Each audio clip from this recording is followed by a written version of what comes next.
My name is Gerald Schroeder. I have a, thank God, a strong science background from MIT, Massachusetts Institute of Technology, bachelor's, master's, PhD, 7 years in the physics staff, seen a whole range of atomic bombs detonated, moved to Israel, met my wife, Barbara Sofer, a great writer, and then teach Torah and science. So luckily, I'm lucky that I have the two that come together.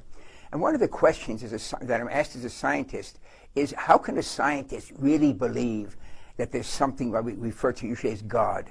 You know, is this metaphysical whatever acting in the world or producing the world? And the irony is, the question is really a non-starter. Science has in fact discovered God. And you can talk to the hardline atheists and they will say, it looks like science has indeed discovered God. And how would that be? Well, if you take the trouble of going to the web and there type in WMAP, the initials for a satellite, it's a diagram that shows the development of the universe from the creation over time. It's a timeline. Every word on that diagram comes from the NASA site. It is the condensed knowledge of the scientific community of how the universe created and how it got to where we are today. Each of the lines, the vertical lines, is another billion years. Okay, you start from a burst of energy at the extreme left side of the diagram, and you end up at the far end with the oval. The oval is to indicate expansion in all directions. Of course, because it's a timeline, we can't show that on a single piece of paper. We see here, most amazingly, that on the extreme left edge, it shows a beginning to the universe. Now go back less than 50 years. If I were teaching that at Tech, a person could lose tenure saying that there was a creation of the universe. It sounds like it's Bible. Because less than 50 years ago, the overwhelming scientific opinion was the universe is eternal. There was never a beginning. The Bible is wrong from the very first sentence.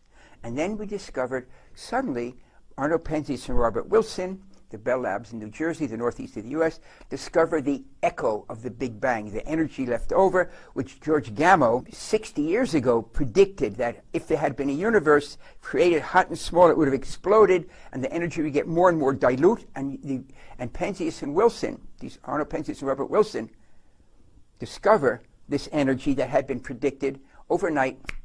The Bible got it right. There was a beginning to the universe. Now, the black in the diagram is nothing. It's not a vacuum. Vacuums are within that diagram, within that cone of expansion. Vacuums are empty space, and space is something.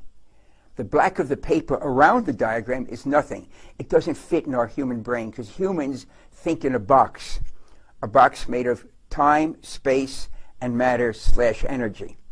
No human, as clever as they might be, as expansive as they might be, thinks out of that box. So when we say outside that diagram is nothing, we can use the words, but we can't conceive of nothing. It doesn't fit in the human brain. How are we going to have this idea, is there a God or not? Notice that the creation force isn't a three-letter word, G-O-D. If you look at the words carefully, it's a quantum fluctuations. That understanding was first brought down by Ed Tryon, brilliant human being, in the journal Nature, almost 40 years ago. The universe allows creation of something from nothing, provided you have the laws of nature, the quantum fluctuation. Tryon realized, and he published in the journal Nature, one of the two leading peer-reviewed journals in the world, that you can create something from absolute nothing, provided you've got the laws of nature, quantum physics and the laws of relativity. In other words, the laws of nature. So look what science has discovered. We can create the universe from absolute nothing, provided we have the forces of nature. Now, the laws of nature, the forces of nature aren't physical. They act on the physical. So if they create the universe, that means they predate the universe.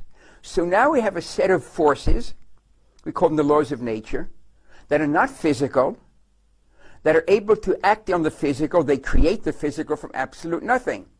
And they predate the universe, which means they predate our understanding of time. Put that together, and it sounds very familiar. If you haven't noticed it, that's the biblical definition of God.